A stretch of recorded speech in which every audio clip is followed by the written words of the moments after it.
Berry-Beck Socialist Alliance councillor Sue Bolton has argued that councils should not cave in to pressure from the homophobic far right and cancel LGBTIQ gatherings and drag storytime events.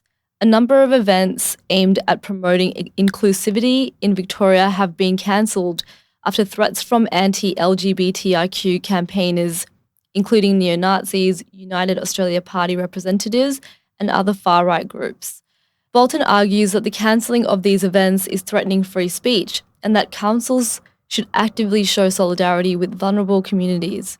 She is planning to move a motion in Berry-Beck Council on June 20th that councils stand up to the far right and don't cancel these events. An overwhelming number of Community and Public Service Union, or CPSU, members have rejected the Australian Public Service Commission's paltry pay offer on June 1, which amounted to a 4% rise in the first year, 3.5% in the second, and 3% in the third. 86% of the 15,000 union members rejected the offer. Melissa Donnelly, who is the CPSU National Secretary, said that given the decade-long attack on public service employees' wages and conditions and the skyrocketing cost of living, it's abundantly clear that public service employees are looking for something better. The vote opens the way for a strong industrial campaign to demand a proper wage rise for federal public servants. I'm so glad that they rejected that terrible offer. In other news, the Australia-Cuba Friendship Society launched its Australia to Cuba with Love campaign in Mianjin's Botanical Gardens on June 3rd.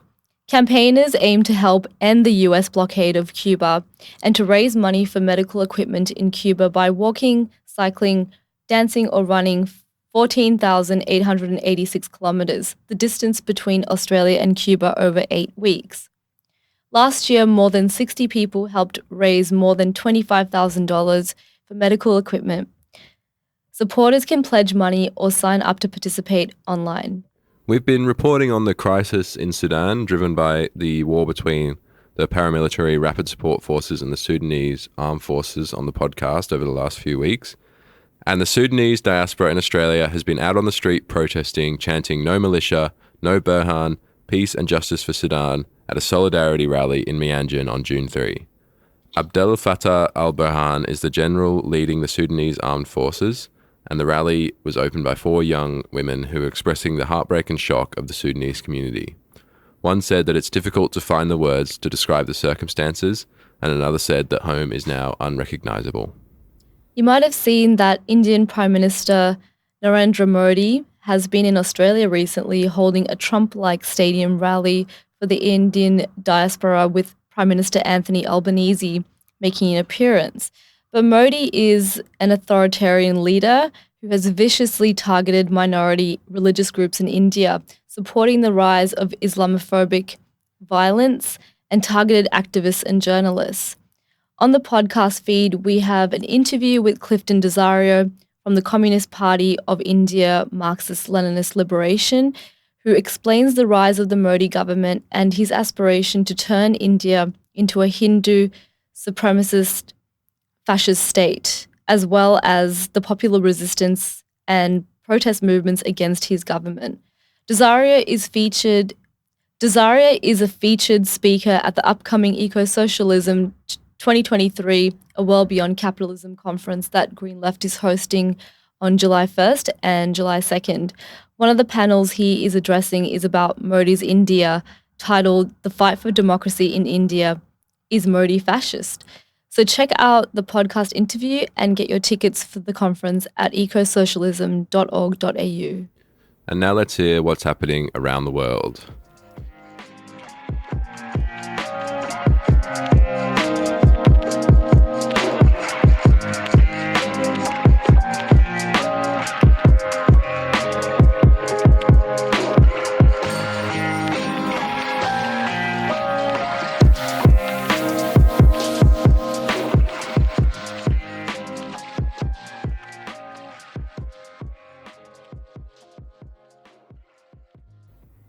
The Bay du Nord oil project in Canada has been put on hold for at least 3 years in a massive win for environmentalists and Indigenous communities who have been fighting the project, in particular the Mi'kmaq communities whose lands and oceans would have been under threat of oil spills, leaks and habitat destruction.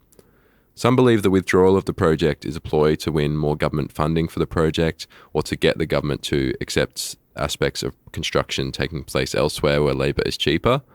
But campaigners are hoping that the announcement means the project is canned for good and prompts a rethinking of political economy along lines that prioritise the health and safety of ecosystems, Indigenous and working class communities, and pursues a path that does not turn public funding over to destructive, extractive industries.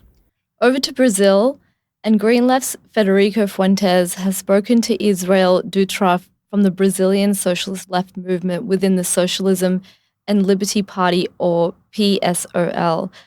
Dutra spoke about Brazilian President Luiz Inácio Lula da Silva's peace proposal for the war in Ukraine. He has proposed a peace group composed of neutral countries to see if an end to the war can be negotiated. Dutra details how Lula has a contradictory role on the international scene, promoting multilateralism and relations between Global South countries as part of a vision for world peace and democracy, while at the same time not doing enough to support left-wing governments in Latin America, and even supporting the right-wing coup government in Peru with weapons. Dutra argues that negotiations to end the war are necessary and inevitable, but any plan that seeks to force Ukraine to capitulate would be regressive. Read the full interview at Links International Journal of Socialist Renewal, which you can find at links.org.au.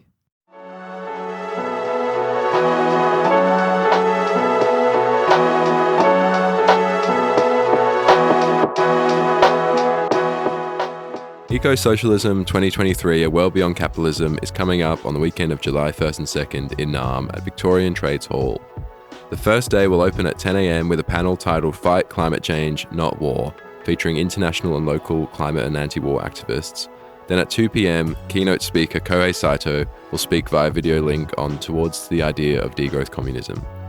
Throughout the day, there will also be workshops and panels on Fighting for West Papua Today, Freedom vs. Fortress, a conversation with Behruz Bouchani, Imperialism in the 21st Century, Unions, Politics and How We Fight for Change, Class Struggle in Southeast Asia, Climate Action, Market Mechanisms and Economic Myths, Woman, Life, Freedom, the ideas that inspired the Rojava Revolution and the popular uprising in Iran, and Queer Liberation for All, opposing the trans hysteria.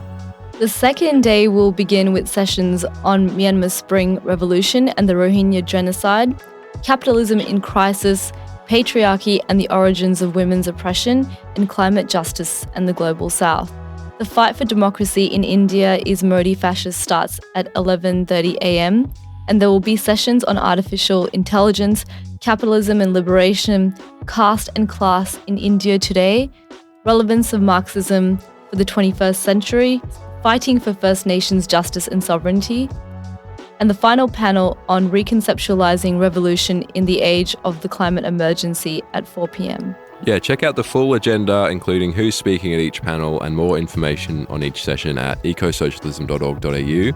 Eco-socialism is open to anyone who wants to learn about progressive ideas and be part of the fight for a better world, so get your tickets today. And Green Left runs on people power. We don't accept corporate donations or advertising, so we do need your support to continue. You can become a supporter for only $5 a month, and it's only $10 a month to get the hard copy paper delivered to your door. You can also donate to our 2023 Fighting Fund, which will help us make more content like this. Go to greenleft.org.au/support to help us out. And remember to follow Green Left on Facebook, Twitter, Instagram and TikTok for the latest news and analysis. Thanks for listening.